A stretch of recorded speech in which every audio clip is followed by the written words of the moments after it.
Hello and welcome to the Internet Safety Night for the Chester Union Free School District. My name is Edward Spence. I'm the Technology and Data Management Director for Chester Schools. We have two people who are joining us today, Trooper Watt from the New York State Troopers to talk about Internet safety, and also our Gaggle rep, Patrick O'Neill. They're going to talk about a product we use to keep kids safe on the top of everything else called Gaggle. So I'm going to take a step back and I'm going to welcome Trooper Watt. Trooper Watt, if you want to take it away. Thank you. Sure. Thank you very much. Very happy to be here with you guys. I do have a few things and a pretty lengthy presentation to go through, but I'm going to share with you, parents, the most important things that I can come up with that you guys should be aware of in this day and age with your kids being online so much more than in the past. There's definitely some safety concerns, but just know that after this presentation, hopefully you'll feel that much more enabled to keep your kids safe online. So here we go. This is Internet Safety for Parents. Some of the things we're going to go through is what kind of access do your kids have? What kind of information are they sharing online? Are you keeping on top of your privacy settings on their phones, on their gadgets, on their iPads, their tablets, everything else that they have? But we'll go through all this stuff one by one. First of all, just think in your mind, because this is, obviously a recording, we can't have a one-on-one kind of conversation back and forth. So just think for a second, what kind of tablets, not just that your kids have access to, but what do they have? What do their friends have? Because those are all things that your kids have access to. A friend of theirs, you may be on a certain side of technology, but just keep in mind your kids have friends that have different access. So just think for a second what kind of access they do have. Do they have tablets, of their own? Do their friends have tablets? Do they have smartphones? Do their friends have smartphones? Just keep aware of what kind of things they have access to. This is a pretty lengthy topic when I do this in person with parents, but I want you to be aware of what kind of social media accounts your kids may or may not have. Also, we'll cover later on, are you sure that you know exactly which accounts your kids have or not have? Okay, so we'll talk about that. That'll make a lot more sense as I go through the PowerPoint. Do you monitor or do you limit your child's access to online content? Like, for example, if your child has a tablet or a phone or smartphone or a computer that you have in the living room that's set up for family sharing, do they have a limit on how much time they can spend online? Think about that. That's the kind of stuff that you kind of want to and entertain now that they might need to do online surfing for their homework, for example. We've had a lot of, hybrid or virtual classrooms where the kids have had to use the internet for their schoolwork, for, their classrooms, for different assignments. So that is a topic that you might want to think about for a little bit longer this year, because they might need more access than they did last year, or better yet, the year before last year. Last year, they definitely needed a lot of access. But you can also say something like, hey, for your homework, you have a certain amount of time for online surfing or staying in touch with your friends or, communicating, online sharing, social media, whatnot. That's a different type of access, and that might require its own timeline.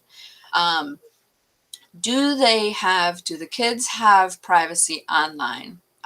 Usually this is a pretty interesting topic. So again, this is a virtual presentation. I just want you to take a second to think about what kind of privacy do your kids have online? Meaning, Are you the parent that says, hey, I trust my kid, they can have online access without me being in the room, or without me monitoring them, or without anybody monitoring them because I feel a certain way about my kid? Or are you the kind of parent that says, nope, I need to know everything that my kid is doing online. They're 7, 8, 9, 10, 11, 12, high school, college, whatever. Do they have the need for that much privacy, or do you not allow them to have that much privacy? You really just have to think about that for yourself.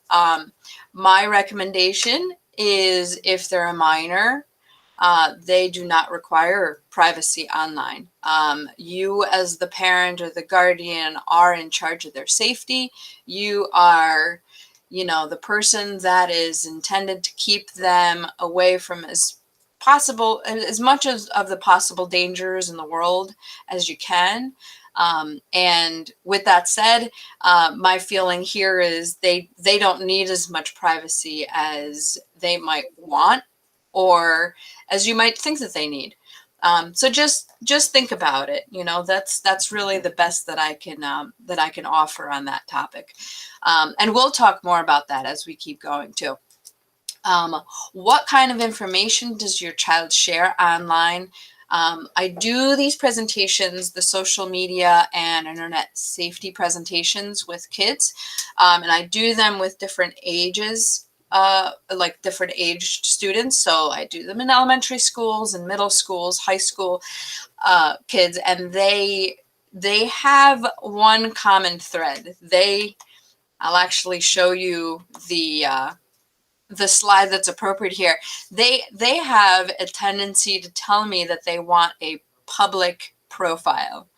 I have a real issue with that. Not just as a law enforcement professional, but also as a parent.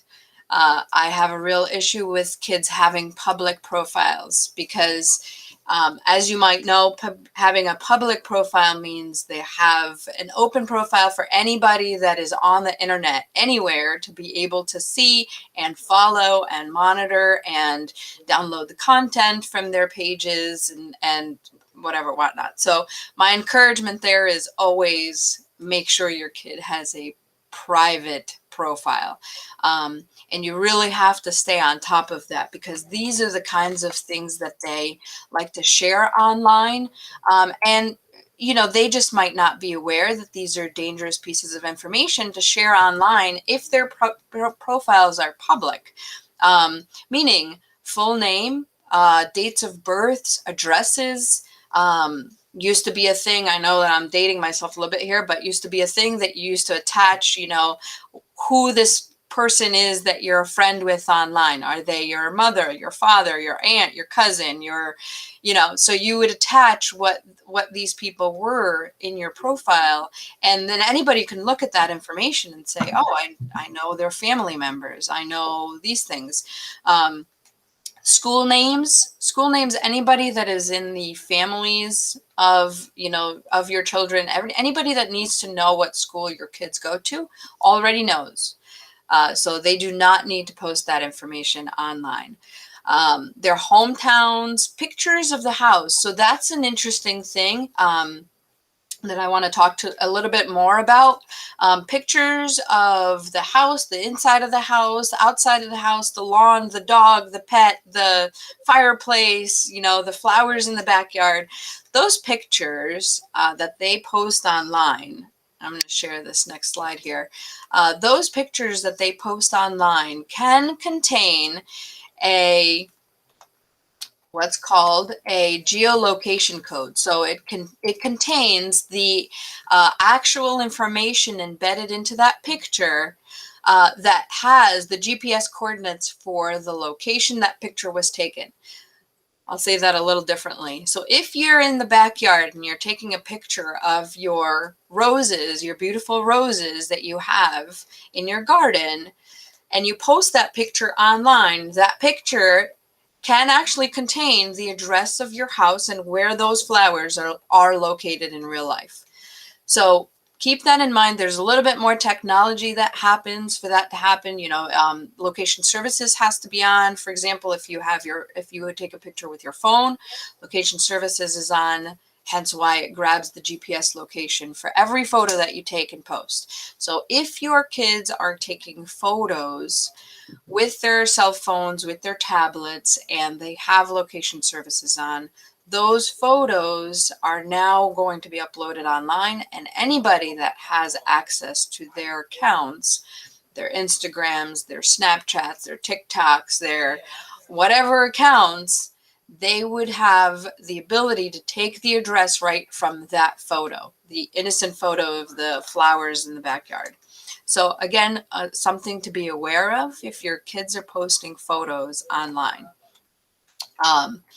Going back a little ways, scheduled vacations. So I always encourage people that if you have an online presence and you want to share photos of your family vacations, I don't discourage people from doing that, because I know that a lot of times you're using the online platform to share pictures and keep in touch with family members or close friends.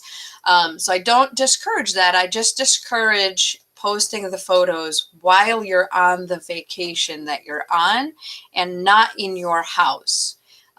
So believe it or not, we have had countless amounts of cases where people have posted that they're going to be out of the house for a certain amount of time, the next week, but it was in the future. Criminals have gotten a hold of that information and took the opportunity to either burglarize or vandalize the house because they knew that there was nobody there. So I just encourage you that you keep the pictures until you come back to the house and there's cars in the driveways and lights on inside the house and the house looks, readily inhabited. And that way you can post all the photos of your vacation that has now ended. And, now everybody online that might have access to your account knows that they missed the opportunity, so they're not going to look to burglarize or anything like that. Places that you go, that's actually not a thing anymore. I know that it's a thing of the past. Check into locations when you're actually at the locations. I know that's not a thing for young people anymore, so I'm not even I just glance over that. These are just examples of the kind of criminals that we deal with on the law enforcement end when we're looking to see who's looking for that kind of information from your kids. So predators, big one. We don't want to share any kind of information that a predator might be able to get a hold of. Hackers, burglars, like we talked about, stalkers. And just to make sure that your kids are actually following through with the kinds of remarks that you're going to make after learning some of the stuff that we're covering now, you're going to have to check those privacy settings often. Not just because your kids might go online, and I'm not saying they will, and I'm not saying that they could or they would. I'm just saying that sometimes your phone can do an upload or an upgrade and check those privacy settings and change them on you.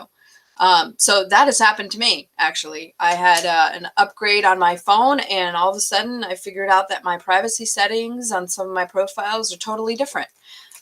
So make sure you check them often, just to make sure. The other thing, you should have all of your kids' passwords, Again, we go back to that conversation about who has access to your kids' accounts, and are they public, are they private?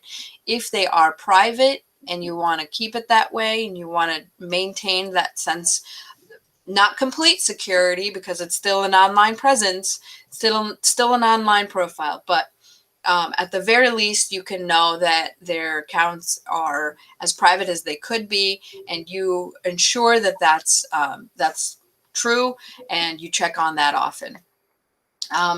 Do you know all of your kids' apps that they not just download, but they have access to? I encourage you, I'm going to tell a little story here. I encourage you to keep on top of that, because every time I have this presentation with parents, they're always a little bit surprised to learn that there's apps out there that are, they're also known vault apps. They're apps that are intended to keep content secret. So it could be something as simple as this. And, some of the examples that I have up here for you, the calculator app, there's different versions and different icons for it. And what some of them do is if you open them up and you type in a secret code, if you open it up and use it as a calculator, you absolutely can. It works just like a calculator. But then you can type in a secret code and it opens up a vault, for lack of a better word, and there could be pictures in there, there could be other apps in there, there could be conversations, text messages, other content in there that your kids might be hiding. So something to be aware of as a parent. I know that I will be keeping up on that with my kids. So they could look exactly like some of these icons, totally innocent, totally nondescript, but once you open it up, you can see different content. So there's only a few of the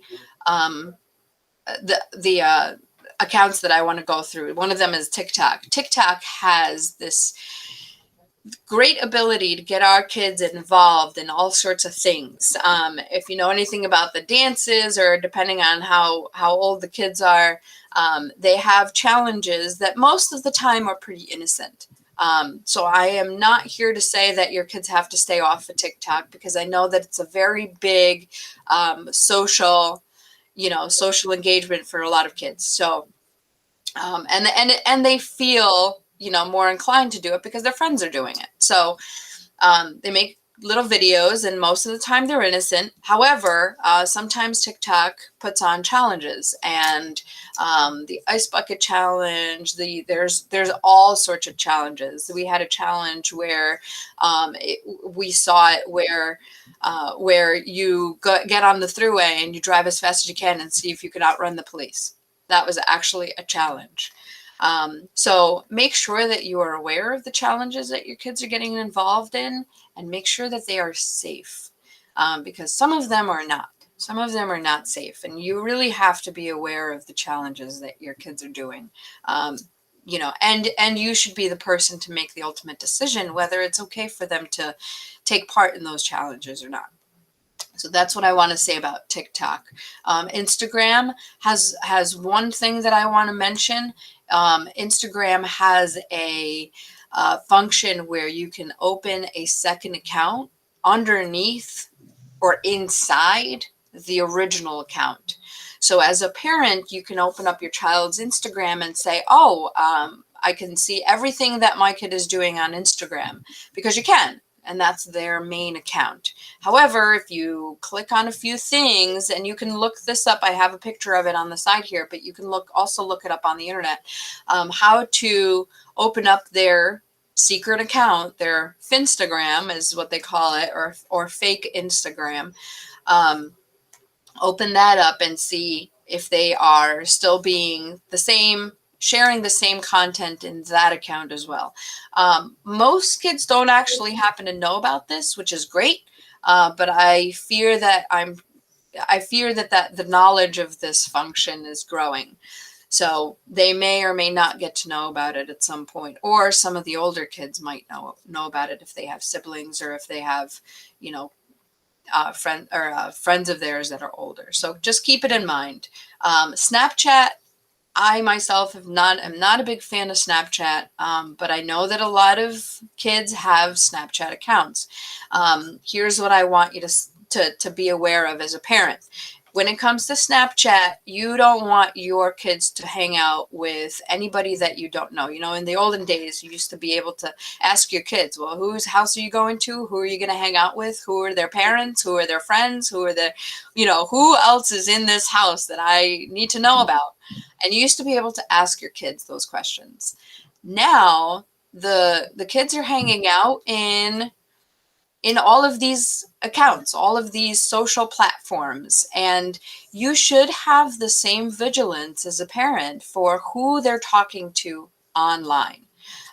The same thing applies, because these online accounts are doors into your home, where anybody can walk through. So if your kid has friends that are on Snapchat that they don't know in real life, these people are in your house. Just something to be aware of, because when I think of things in that manner, I'm always a little bit alarmed.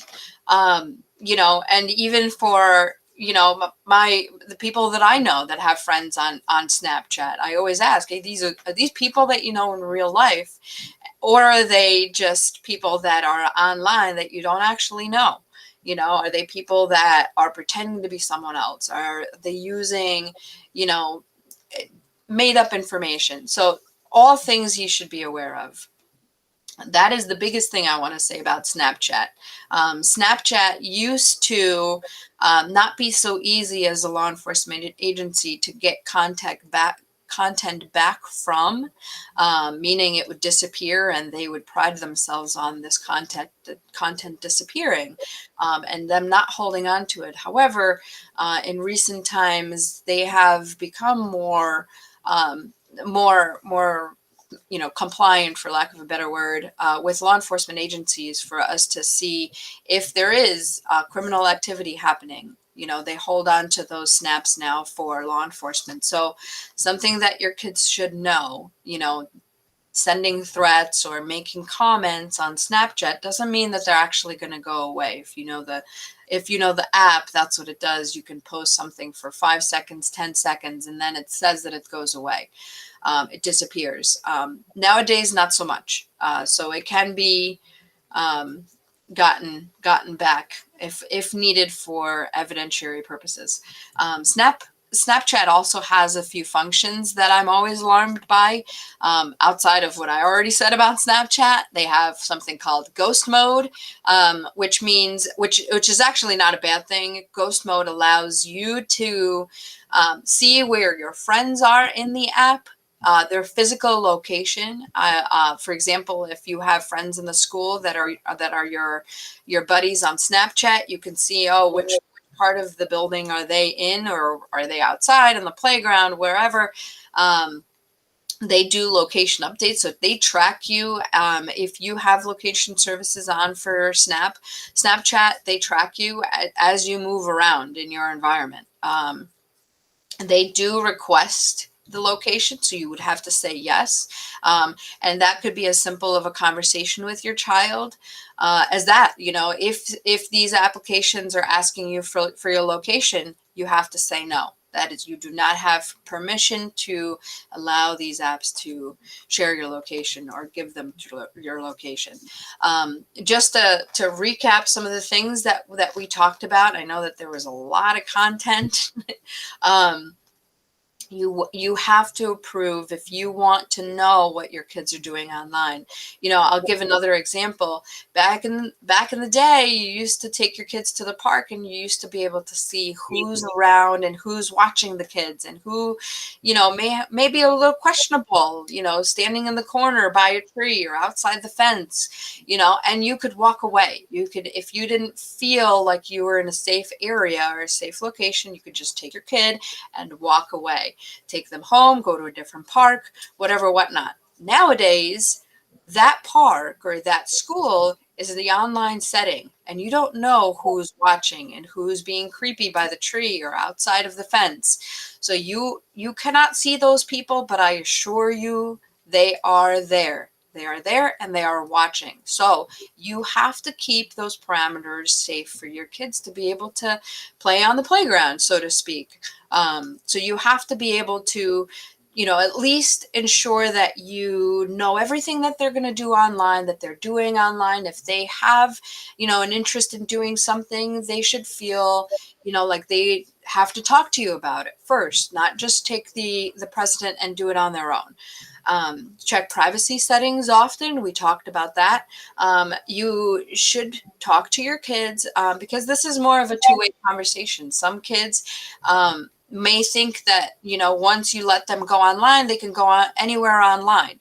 And you only find out after the fact that they went on a website or they got played an online game that you didn't want them to play, or they, downloaded an app that you didn't want them to download. So talk with them about what having the phone, having a tablet, having the iPad, having social media accounts, what that's about, and what your expectations are. I think that's very important for you to tell them and for them to tell you, and you guys can come up with a common ground or an understanding. There are actually contracts that you can get online that are tech contracts with your kids, meaning, hey, this is our contract, and if you download an application without my permission, without a physical conversation with me, then that breaches the contract. So, things like that for you to consider. Okay. I can't tell you have to do this, you have to do that. I can't say any of that. You are the parent, you have your own kids, you guys know the dynamics in your family. I know what mine are, and I know what I need to say to communicate with my kids. So that's all there is to it. And I would say the last thing is find out what's popular in your area online, because there are areas that some applications or some apps are not popular, and then other apps are popular in that area. So definitely find out what is in your kids' social circles, because their friends might get to know a different app and try to get your kids on that app too. Monitor.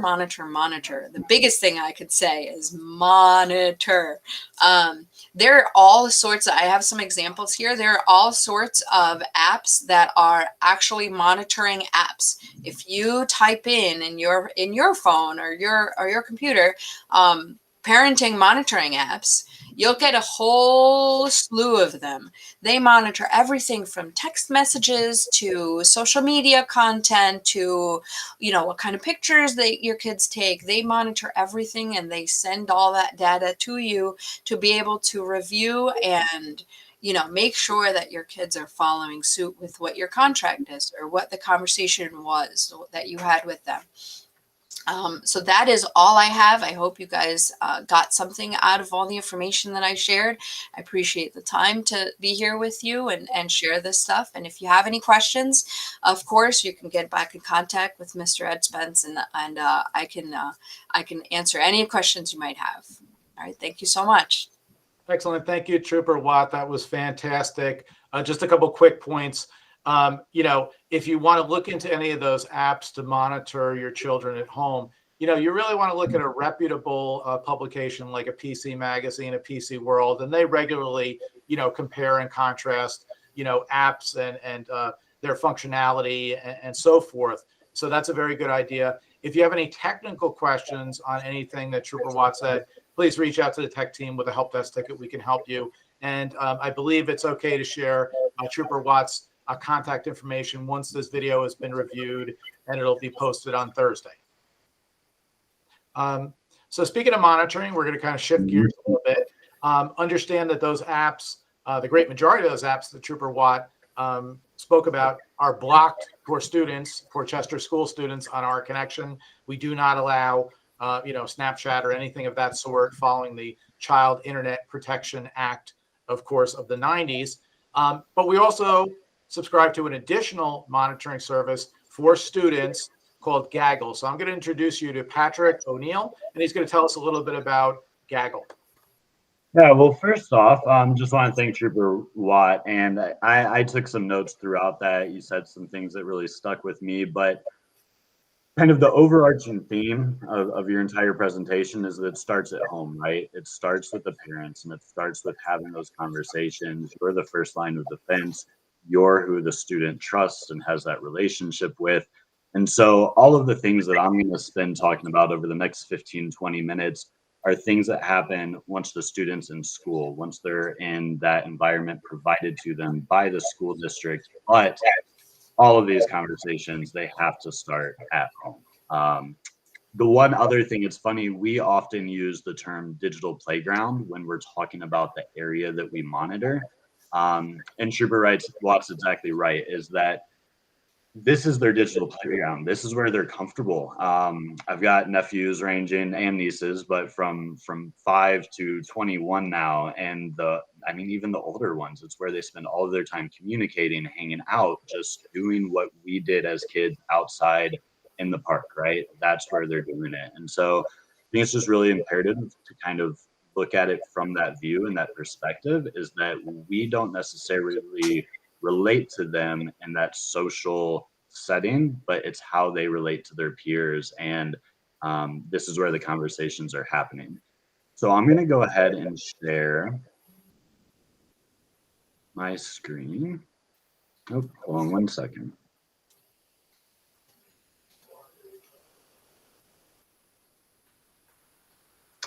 And can you just give me a heads up that you see my PowerPoint? Oops, so sorry.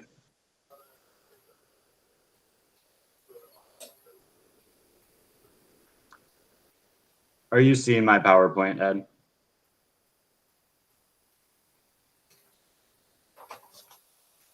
Patrick, I see. Let's try it again. I canceled it out. That was my fault. How about now? Yes. Perfect. Okay. So when we're talking about these digital environments, Trooper Watt talked about a lot of the social media sides of things, a lot of the internet kind of web searching things that the kids are out there doing. They're looking up, they're communicating. We're going to focus on what the school is providing them. So those tools are the Google tools, the email, the file storage, whether that's a Word document or an image, the ability to chat and have that instant messaging. And Gaggle is going to be there to do exactly what we've been talking about, to monitor those solutions. And we've been in the business for about 22, 23 years. Before email was even, a thing in school districts or for students. We provided safe student email. And at that time, it was simply, a filtered word list with 4-letter words and things that, we know kids shouldn't be saying. And it was really about what we call digital citizenship. And that's what this whole presentation is about. It's about kids learning at a young age to be good digital citizens, to not share content that's inappropriate, to not share content that's harmful, to not give away their location when they're going to be on vacation. And so all of that starts at a really young age. And that was our goal initially. And over the years, we've really kind of just grown to realize that it takes a lot more than just a filtered word list. So we now have a very large team of people located in the US that they actually review every item that we flag for the context. So it's not just the content of a 4-letter word. I mean, if there's a paper on World War II, they're going to use the word guns and kill. And we want that to go through. We want them to be able to turn that in. But if they're using those words in a different capacity or in a threatening way, then we certainly want to notify the school district right away. And so what we do is we ensure the safety of students by combining the technology with that algorithm that looks for inappropriate images, inappropriate words, really inappropriate phrases, and then with the real people who are going to review it for context. We do that 24/7, 365. So you as parents, as you're monitoring, you have to go to bed, right? Our superintendents, our tech directors at the school district, they have to go to bed. But we don't. We get to do that 24/7, 365. And as we've found out over the years, it's oftentimes in the evenings, on the weekends, around the holidays, especially, that students have a lot of these struggles that we want to make parents and administrators aware of. And so our goal is to kind of prevent any of this from happening. And we'll talk about our stats in a little bit, what we've seen, but preventing students from even getting to a point where they can make a bad decision. And we do that by anticipating, seeing the early warning signs. So, instead of the student and us making a call when they're considering taking their own life, when they're considering coming to school and doing something horrible, we're trying to anticipate that, get ahead of it, notice that early suicidal ideation, notice that early warning signs of bullying and cyberbullying and things that can kind of trigger some of these students, and then guiding the school district to help intervene and not only intervene, but actually gear future education towards the problems that we're seeing. So as an example, if like right after summer, we see that there's a lot of inappropriate images, kids are sharing pictures of themselves from the beach or from parties, whatever it is.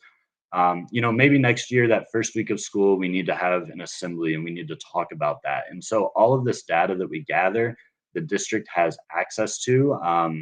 And so we can not only be proactive in identifying and intervening with an individual student, but we can be proactive in identifying and intervening in some of these trends that we see happening across the entire student body.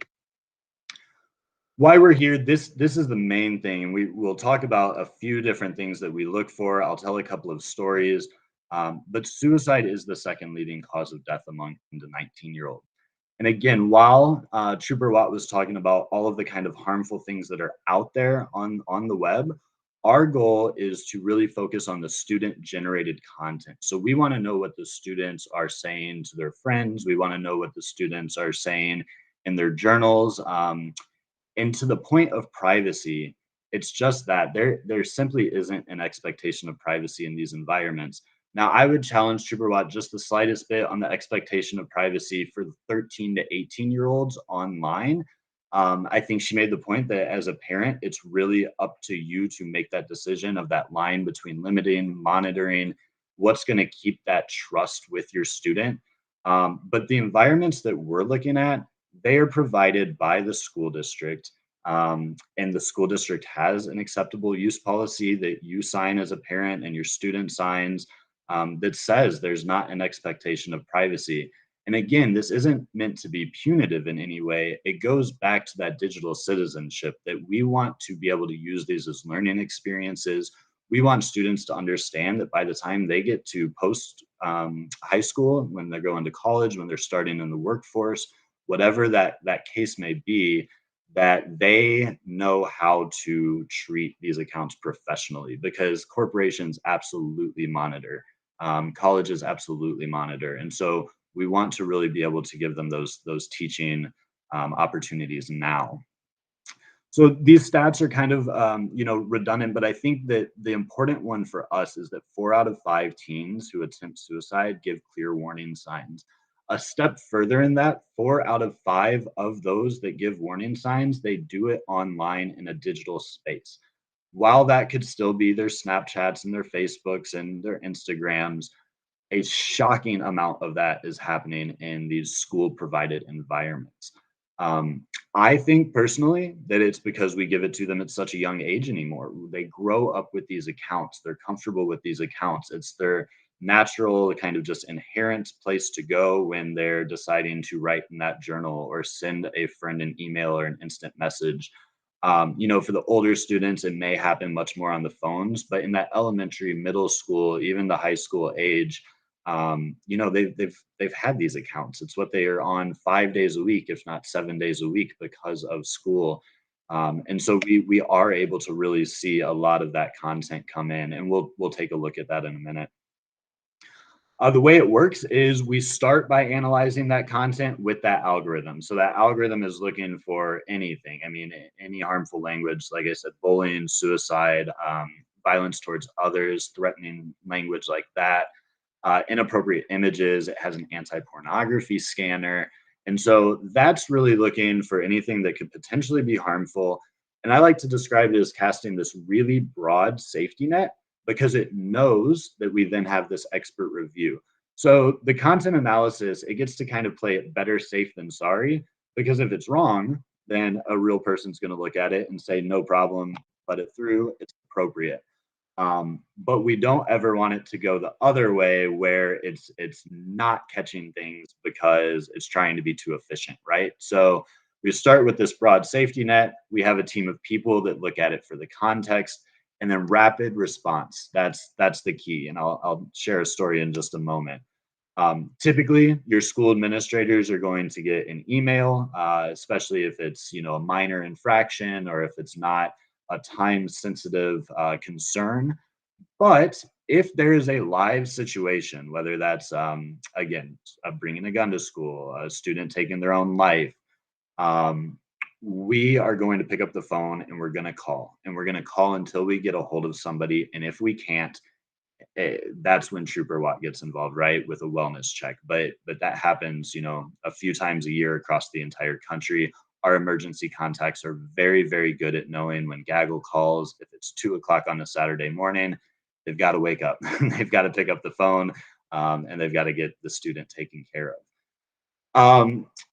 We automatically put self-harm language to the top of our queue when our team of people is looking at it. And so the story I want to share is last year, a young lady in Wisconsin was actually at school. She signed into school and she wrote her friend an email using her school Google account. And she basically said goodbye.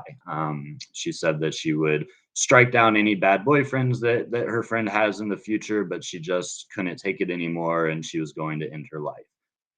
So we received that about 90 seconds after she hit send. It went to one of our human monitors. And so that safety representative saw right away that it was serious, it was time sensitive, an imminent threat. So they picked up the phone. And by about 6 minutes in, the school district had already been able to call the homeroom, find out the student had signed in, but she was not present. They got their RSOs and they got their administrators out combing the building. And they were actually able to stop this young lady from moments away from taking her own life. When the EMTs got there, she was in the girls' bathroom on the first floor. And they said a minute later could have been a very different outcome. And so that rapid response, especially with the self-harm and suicide, is just imperative. And this is not meant to cause fear. This is not meant to scare you guys as parents. But again, it goes back to what Trooper Watt said, that it all starts at home, that we need to be having these conversations. And Gaggle's that next line of defense, because unfortunately, it is an epidemic right now. And suicide has been on the rise for almost 20 years straight in every demographic. It hasn't mattered affluency, race, gender. They're all on the rise for almost 2 decades. And then again, the key here, again, with age, is that these are elementary school students right here. And so these conversations need to start young. They need to start when kids are, in first, second grade. And that breaks my heart to say with having 3 little ones at home. But having that open channel of communication. And again, our goal of being proactive is that we never get to this number. We don't want our students to be one of these statistics. We want to catch them in that ideation phase. We want to be able to intervene. We want to be able to get them the help that they need. So last school year, we had about 142,000 incidents that we notified on self-harm, and 8,700 of those required a phone call. A little bit less on the violence towards others, but 3,300 warranted an immediate phone call. And then nudity and sexual content. Oftentimes, this is going to be students sharing pictures that they shouldn't be sharing, right? But 6,800 of those times, it was a student sharing a picture of themselves or another student. What's really cool about Gaggle is if they do that, we'll actually block it from ever getting to the recipient. So it protects that student's image and keeps it from being disseminated. We'll also, in the drive, if they save it and try to share it as an image outside of email, we'll remove that from the drive so that not only does no other student have access to it or ability to share it, but no adults do either, right? So that would be when we have it, and if there had to be some action taken, then we would take the appropriate action. But we remove it entirely so that that's not out there on the web. I mentioned earlier, though, we're looking for anything and everything. So another example with the nudity and sexual content that was kind of a one-off, and this actually made national news, and I won't share the district, but it was kind of in the region that you're in, was there's an 11-year-old girl who was at school and started getting emails from a man who was in Michigan, thousands of miles away, and he was grooming her, basically. And it took a couple of emails before anything inappropriate was said. But something got said that popped up on our radar, and we were able to look at it. And he was absolutely grooming this child and trying to get her to send images. And that man got, it's federal, it's across state lines.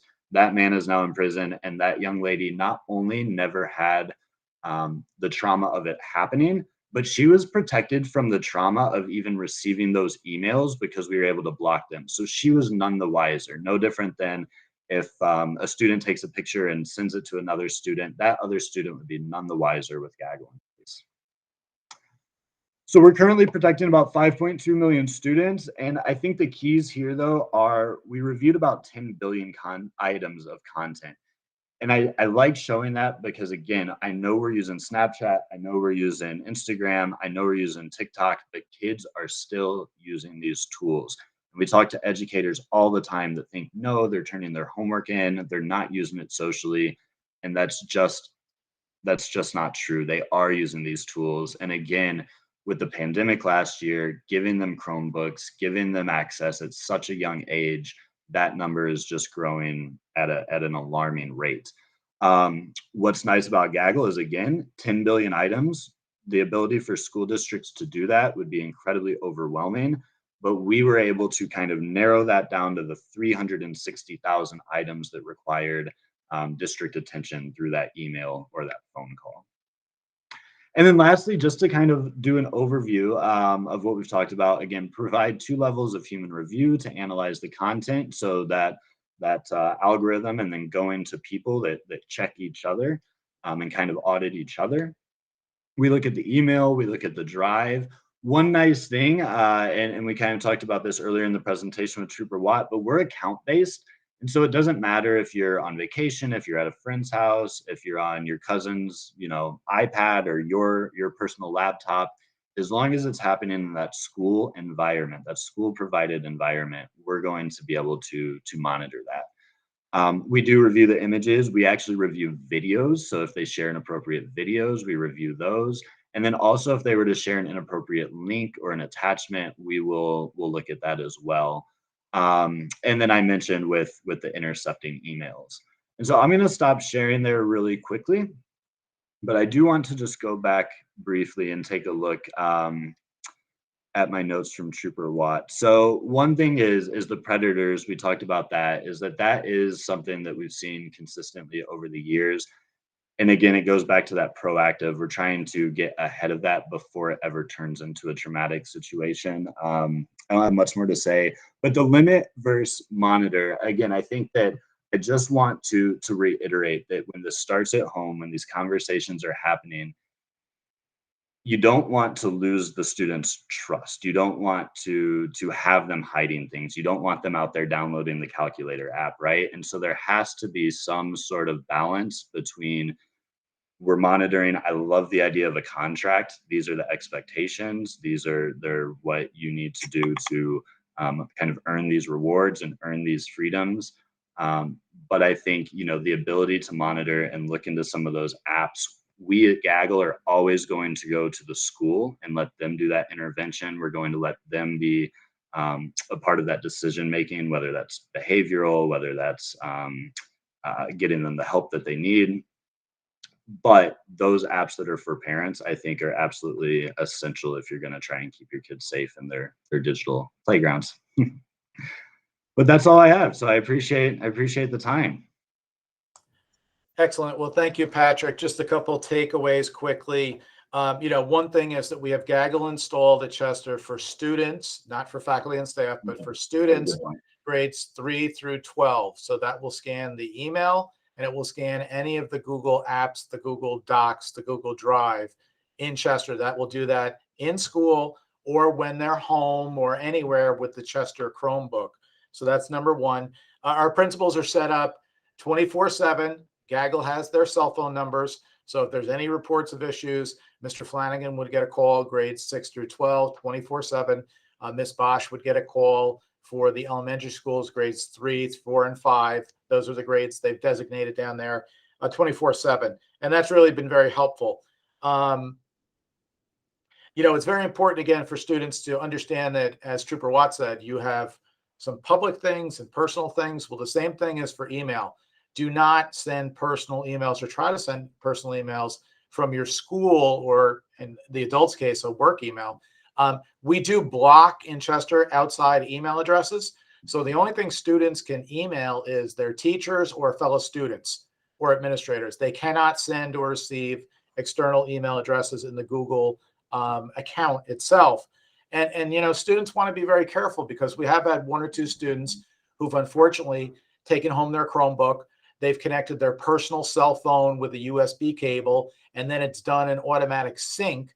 And some of those pictures that were on the phone, on their personal phone, suddenly end up in the Google Chester account. And then we do get a Gaggle report if there's anything inappropriate. So, you know, keep personal things personal. Don't connect your phone to your school email. These are totally separate type of accounts. You know, as both Trooper Watt and Patrick said, you know, talk to kids about the apps. That's what I do. You know, I'm starting to get to be an old fogey. And so I will ask my own kids at home, you know, what apps are kids using? And when their friends come over, I'll ask them, oh, what apps are you using these days? And that's a way for me to keep up to date with what the kids are using. It can be very, very edifying because there may be things that you don't know about, as Trooper Watt said. You know, the last thing I would say is, as we try to say at Chester, if you see something, say something. Parents can always, and students can always, and teachers can always open a help desk ticket right on our main website under quick links. And, you know, report something. If you see something, say something, and somebody will certainly help you. We did have a week-long handout of Chromebooks, August 23rd through the 27th. We have another opportunity on Thursday evening, Thursday afternoon, 2:30 to 6:30 to pick up a Chromebook. Or if that doesn't work with you, as we've said, you can open up a help desk ticket and we will make an appointment for you to come in to swap out your Chromebook for the new one. So we hope this has been very helpful. I wanted to thank, you know, Patrick O'Neill from Gaggle and Trooper Watt for giving up their time in the middle of the day to discuss safety and what we're doing for safety. So Patrick, Trooper Watt, anything else in closing? Just thank you guys as well. We have a great partnership, and that's how we look at our relationship with our districts. And you know, you guys are taking more steps towards protecting your students than a lot of people we work with, and we just appreciate the work that you and your principals are putting in. And parents, if I'm talking to you, just support that and start it at home. Absolutely. And I just want to add, this is the beginning of this conversation. It is nowhere near the end.